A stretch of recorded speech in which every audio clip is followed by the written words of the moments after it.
le bruit assourdissant de la porte qui se ferme. Puis, le silence. Ce silence, parfois plus violent que tous les cris, laisse un vide immense au creux du ventre. Chaque recoin de la maison, chaque objet, chaque chanson rappelle son absence. La douleur est physique. Oppression dans la poitrine, gorge nouée, souffle court. On se sent amputé d'une partie de soi, comme si le monde continuait sans nous. Les souvenirs tournent en boucle, les derniers mots, les derniers regards. La culpabilité s'installe, insidieuse, nous faisant douter de notre valeur. On se sent brisé, seul, incompris, même entouré. La souffrance isole, fait croire qu'on est le seul à traverser cet enfer. Le monde perd ses couleurs, tout devient fade, chaque activité demande un effort surhumain. L'énergie manque, se lever le matin devient une victoire. On porte un masque pour les autres, mais à l'intérieur, c'est le chaos. On a honte de cette douleur, honte de ne pas aller mieux plus vite. Pourtant, cette douleur est légitime, elle prouve que vous avez aimé. Il est essentiel de ne pas la nier, de lui faire une place. Reconnaître sa peine, c'est se donner le droit de souffrir. Oui, j'ai mal, et c'est normal, c'est dans cet accueil, sans jugement, que commence la guérison. Votre douleur est réelle, elle est valide. Ne laissez personne vous dire le contraire. Elle est le point de départ de votre reconstruction.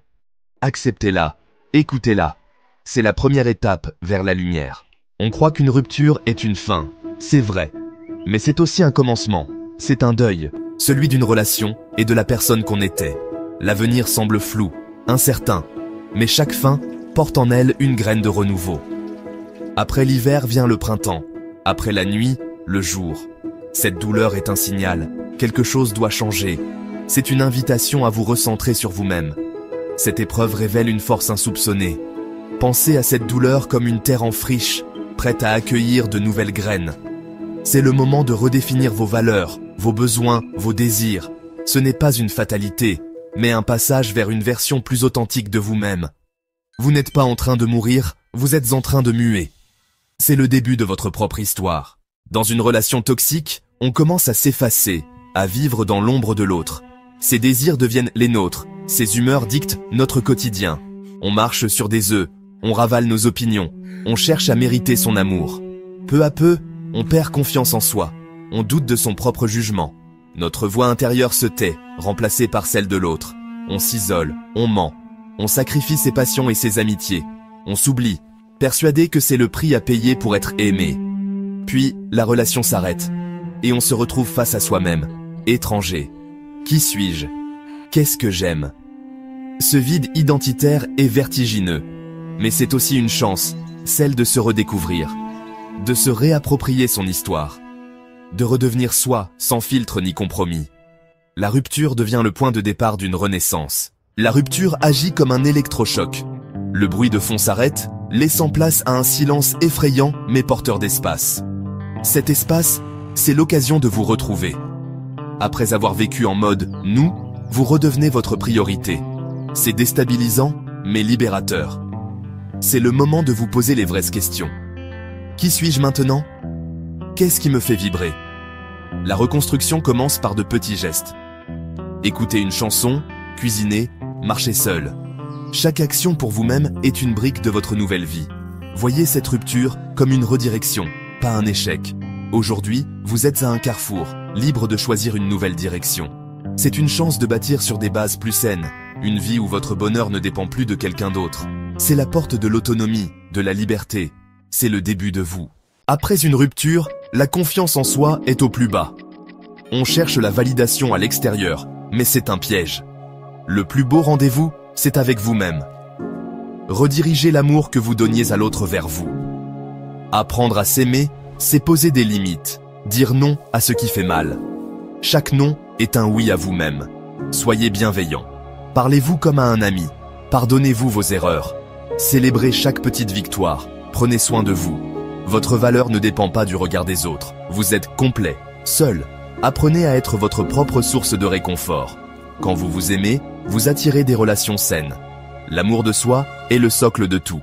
C'est le rendez-vous qui change tout. On nous pousse à être forts, à cacher nos larmes. Mais la guérison n'est pas un sprint.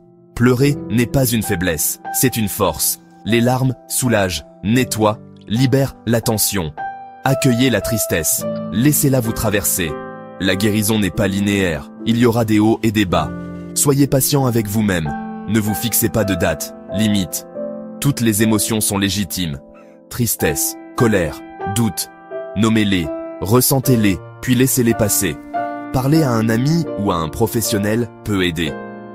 Mettre des mots sur la douleur permet de prendre du recul. N'ayez pas honte de demander de l'aide. Reconnaître sa fragilité, c'est la vraie force. S'autoriser à être humain, c'est avancer vers la guérison. Chaque larme est un pas vers l'apaisement.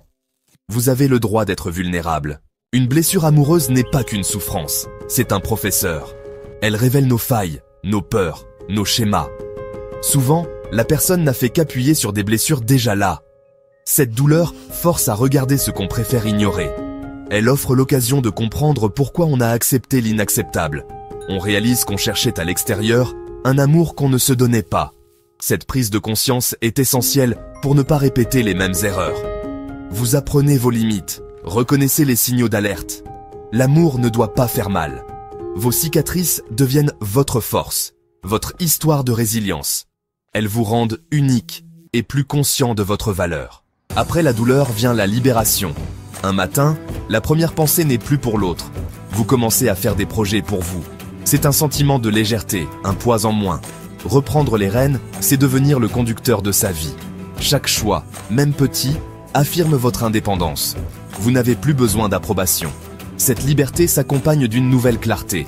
La relation passée n'était qu'une étape, pas toute votre vie. Votre bonheur ne dépendait pas de cette personne.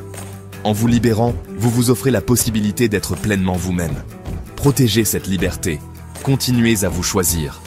La douleur devient un tremplin vers un amour plus sain. Vous êtes libre d'être heureux, par vous-même et pour vous-même. Il est facile de se laisser définir par ses blessures, mais ce n'est pas votre identité. Vous êtes bien plus que la somme de vos souffrances. Votre véritable identité réside dans ce que vous choisissez de faire maintenant. Elle est dans votre résilience, votre courage, votre douceur envers vous-même. Avancez un pas à la fois, sans précipitation. Soyez indulgent dans les moments de doute. Regardez le chemin parcouru. Voyez votre progression. Chaque jour est une nouvelle opportunité de vous choisir. Vous devenez l'architecte de votre bonheur. Vous méritez le respect, la tendresse, la joie. La personne que vous devenez connaît sa valeur. Vous n'êtes pas votre histoire, mais la promesse d'un avenir lumineux. Vous êtes votre renaissance.